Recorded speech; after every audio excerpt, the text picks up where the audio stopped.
vida 4 patologías neuropsicológicas en la materia de neuropsicología con Edna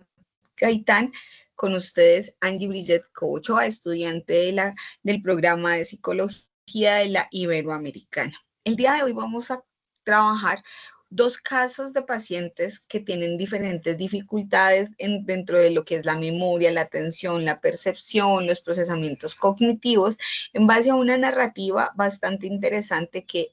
si bien es muy clínica como lo hace Oliver Sacks en su libro El hombre que confundió a su mujer con un sombrero, nos narra desde un componente bastante interesante cómo desde sus pacientes y su experiencia se vivieron ciertas situaciones dentro de la pérdida de la memoria, la atención, la percepción, que son algunos de los casos que vamos a trabajar en esta presentación.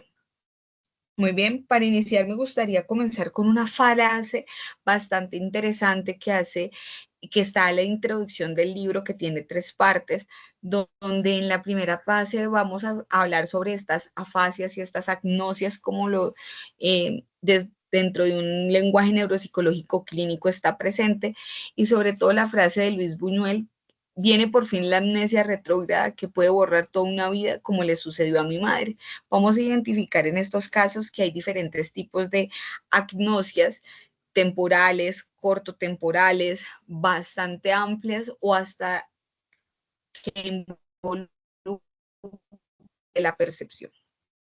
En el caso 0001, que hemos trabajado con Jimmy, un hombre de 49 años,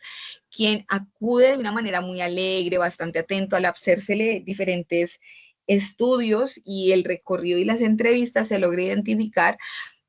que fue un hombre que consumió bastante alcohol durante toda su vida, tiene un poco de trauma de posguerra, y vamos a encontrar también dentro de él esas afectaciones que tiene este paciente, y es que ha quedado su presente es totalmente nulo, su memoria a corto plazo está totalmente involucrada, no logra recordar cosas del instante, se pierde en el presente, y su mente y su memoria y sus recuerdos han quedado en el pasado, a tal punto que llega un punto en que el paciente cree que tiene 20 años o que no ha pasado tanto tiempo como el que ya ha pasado. Este tipo de situaciones, a él se le realiza el test de inteligencia, tiene la capacidad de ser muy lógico, de organizar, de responder, pero hasta de mecanografiar. Sin embargo, cuando se le pone a escribir, sus ideas no son coherentes ni son consecuentes. Si bien el ejercicio de la mecanografía o de producir lo puede realizar, es algo que no logra ya a este punto controlar. En sus procesamientos cognitivos, la capacidad de trabajo está comprometida, la unión de sus ideas es bastante nula. Este paciente también lo vamos a ver que tiene bastantes problemas, y que su enfermedad es diagnosticada como el síndrome de Korsakoff, que es la destrucción neurológica causada por el alcohol en los cuerpos mamiliares, lo que hace que esta persona pierda su razón, su memoria a corto plazo, no logre ubicarse en el presente, pierda totalmente lo que es su espacialidad, su orientación, su capacidad, ¿cierto? Dentro de lo familiar y lo social, es una persona que, a pesar de que en algún momento fue muy hábil, muy sociable, pues al perder su trabajo no puede volver a trabajar, eso hace que incremente el consumo de alcohol, ya realmente no tiene momentos significativos. Sin embargo, es muy interesante hablar este tema, porque dentro de lo que Oliver Sacks narra es el hecho de cómo Luria, ¿cierto?, le manifestaba que aunque habían casos dentro del campo neuropsicológico que ya no había recuperación, el paciente era más que un diagnóstico o una simple situación. Y Jimmy es un hombre que dentro de la fe, dentro de la tranquilidad y de su esperanza, logra hacer algo muy interesante, y es tener un diagnóstico específico, un momento específico de atención, de concentración, y sus momentos más significativos es cuando logra ver a su hermano, que aún en su mente él cree que se ha envejecido demasiado porque tiene como 18, 20 años. Recordemos que Jimmy queda en un espacio temporal anterior en el pasado, y el presente para Jimmy es totalmente difuso, y contrario, vive de instantes en un recuerdo. Dentro de nuestro caso 0002, Oliver Schack divide estos procesos y este tipo de disfunciones en 3 etapas. En la primera etapa están todo ese tipo de situaciones de memoria, percepción y atención, pero aquí nos vamos a encontrar con un caso bastante particular, donde el paciente termina queriendo esa afectación porque se acostumbra a la sensación que la enfermedad le da. La enfermedad de Cupido, un nombre bastante interesante, debo admitir que cuando lo leí dije, ¿a qué se deberá? Es una enfermedad que da a partir de la adquisición de la sífilis, ¿cierto? Y cómo la sífilis dentro de los líquidos encefalorraquídeos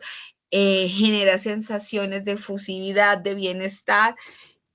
y este es el caso de la paciente Natasha, de 93 años de edad. Lo interesante es ver la cantidad de edad que pues no podemos negar que al pasar de los años,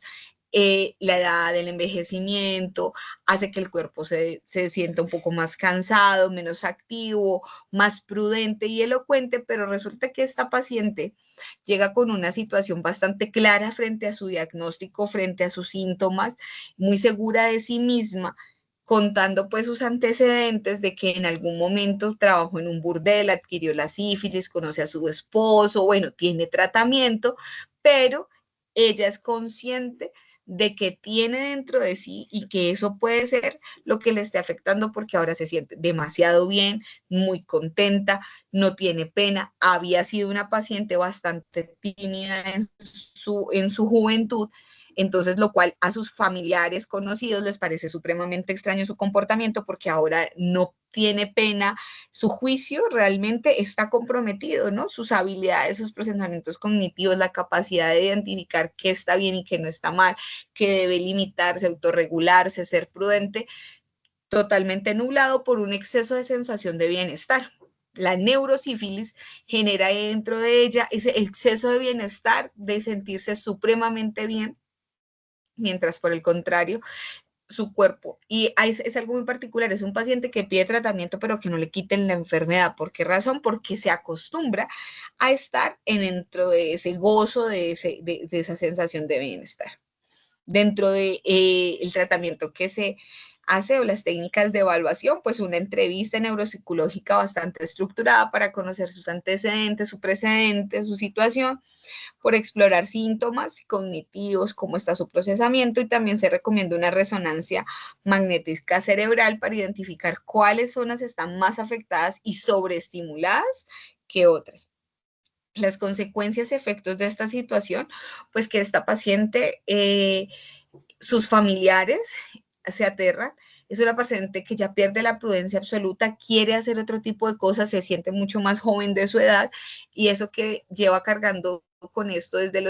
a los 88 años más o menos, adquiere esta enfermedad, llega a la clínica a los 93 años diciendo, quiero que me controle, pero no que me la quita porque me quiero sentir demasiado bien. Algo que Oliver Schack hace muy interesante, y es esa analogía en el mundo dionisiaco, ese mundo del placer, del gozo, donde algunos pacientes también, a pesar de que su enfermedad les afecte otras cosas, no les permita llevar una vida completamente como debería ser, pues permiten y lo desean. ¿De acuerdo? Pues esto es un efecto también de los síntomas. En conclusión, podemos concluir que si bien hay diferentes patologías, sintomatologías y situaciones que pueden alterar el comportamiento humano, los procesamientos cognitivos, la atención, la memoria, el lenguaje, la motricidad y las acciones, dentro de la neuropsicología hay algo muy bello, y es esa capacidad de comprender al paciente no solo desde un diagnóstico, sino también desde un componente muy humano, porque puede llegar en algún momento clínico que desde lo clínico no podamos hacer mucho, pero desde, como es el caso de Jimmy, se le pueden dar herramientas para aceptar su situación y poder comprender la vida de una manera diferente a pesar del diagnóstico. Muchísimas gracias. Thanks so much a todas las personas que prestaron atención a mi presentación.